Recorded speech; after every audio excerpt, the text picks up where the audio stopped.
Nós vamos apresentar a dilatação térmica, de dilatação linear, dilatação superficial e dilatação volumétrica dos líquidos. Meu nome é curso técnico em mecânica, meu nome é Ana Kelly, número 2. Carlos André, número 7. Janaína, número 16. João Vitor, número 18. Vinícius Teixeira, número 42. Dilatação dos líquidos. Os líquidos, assim como os sólidos, sofrem dilatação ao serem aquecidos. Para determinar qual a dilatação sofrida pelos líquidos, seguimos as mesmas regras. Estudamos para os sólidos. É importante lembrar que os líquidos não apresentam forma própria. Eles adquirem a forma do recipiente, sendo assim, não faz sentido estudar dilatação linear ou superficial. Mas assim, a dilatação volumétrica do recipiente na qual se encontra o líquido. Ao ser aquecido o conjunto recipiente mais líquido, vai dilatar. É evidente que o frasco que contém o líquido vai dilatar, assim como o líquido. Contudo, esse apresentará apenas dilatação aparente. A dilatação real que o líquido sofre é maior que a dilatação aparente. É igual à soma da dilatação do recipiente e da dilatação aparente. As equações que se determinam a dilatação dos líquidos são: Comportamento anatômico da água. Sabemos que sólidos e líquidos, a serem aquecidos, têm seu volume aumentado. Contudo, existem algumas substâncias que, em determinados intervalos de temperatura, sofrem o processo inverso. Ao aumentar a temperatura, eles diminuem o volume. Nesse intervalo, essas substâncias apresentam o coeficiente de dilatação negativo. A água é uma dessas substâncias. Quando a sua temperatura é aumentada entre 0 graus e 4 graus, o seu volume diminui. Ao elevar sua temperatura para mais de 4 graus Celsius, está contínuo. Vamos entender melhor esse processo.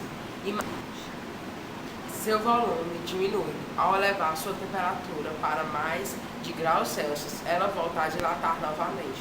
Esse fenômeno ocorre em países onde o inverno é muito rigoroso.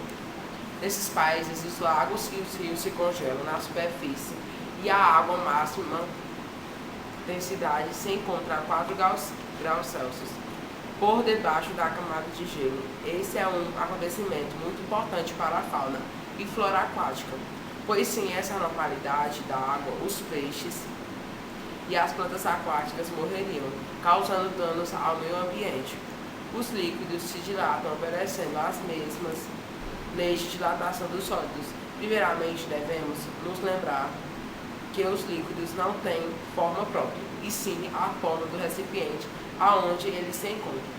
Portanto, precisamos do estudo da dilatação volumétrica, pois quando aquecemos um líquido, aquecemos também o recipiente, o qual ele está agindo em coeficiente de dilatação volumétrica, YL, que esteja contido em um recipiente de dilatação volumétrica, YR. Inicialmente, o volume ocupado pelo líquido é εR, e inicialmente o volume ocupado pelo líquido seja de V0L e o recipiente sofre uma dilatação volumétrica, ΔVR. Essas variações podem ser escritas conforme ocupado pelo líquido seja de V0L e o recipiente sofre uma dilatação volumétrica, ΔVR. Essas variações podem ser escritas conforme. Para relacionar essas duas relações, vamos admitir que elas ocorram em processos separados, ou seja, primeiro o líquido se dilata e posteriormente o recipiente. Quando o líquido se dilata primeiro, temos o aumento do volume do mesmo no recipiente, que vamos chamar de ΔVL. Na fase em que o recipiente se dilata, o nível do líquido deve baixar. Assim, o aumento observado será chamado de dilatação volumétrica aparente. Dilatação volumétrica. Se o volume do corpo a 10 graus Celsius era de 100 centímetros cúbicos, determina os coeficientes de dilatação volumétrica e linear do material que constitui o corpo. A grande maioria dos corpos sólidos possui 3 dimensões: altura, comprimento e espessura, e quando aquecidos sofrem expansões nessas 3 dimensões, o que proporciona um aumento do volume total do corpo. A dilatação ocorre de um modo semelhante às dilatações linear e superficial, porém depende do coeficiente de dilatação volumétrica, o que é igual a 3 vezes o coeficiente de dilatação linear, ou seja, y igual a 3 alfa. Dilatação superficial.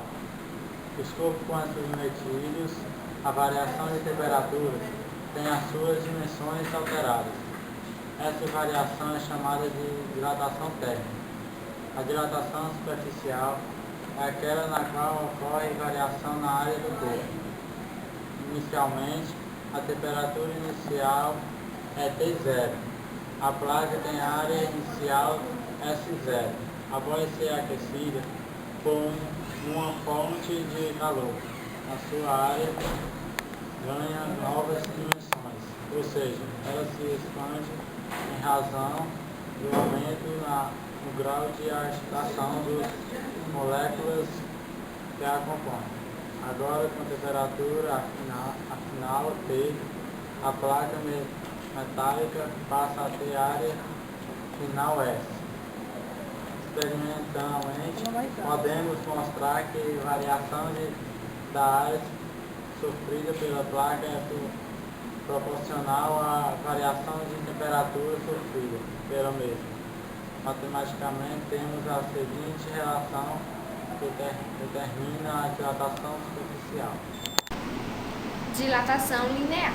Quando os corpos são submetidos a uma variação de temperatura, eles dilatam, ou seja, sofrem aumento ou diminuição nas suas dimensões. Vale deixar bem claro que essa variação é bem pequena e que muitas vezes elas não é perceptível a olho nu, necessitando assim de equipamentos como um microscópio para poder visualizar. Os corpos dilatam quando sofrem aumento à sua temperatura. Sabe-se que quando ocorre a variação de temperatura do corpo, os átomos que o constituem se agitam mais. Como isso, a distância média entre eles aumenta. Assim sendo, o corpo ganha novas dimensões, ou seja, eles se dilatam. De uma forma geral, todos os corpos se dilatam após serem aquecidos e se contraem após terem suas temperaturas reduzidas. A dilatação é aquela em que ocorre variação em apenas uma dimensão, ou seja, o comprimento do material. Imagine a seguinte situação. Uma barra de metal de comprimento Li, a temperatura T inicial é aquecida até uma determinada temperatura.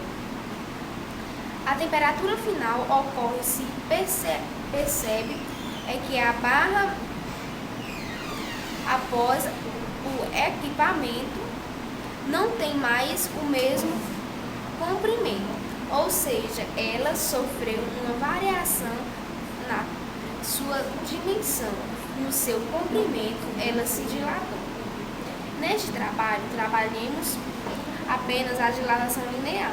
As dilatações superficiais volumétricas serão assuntos de um próximo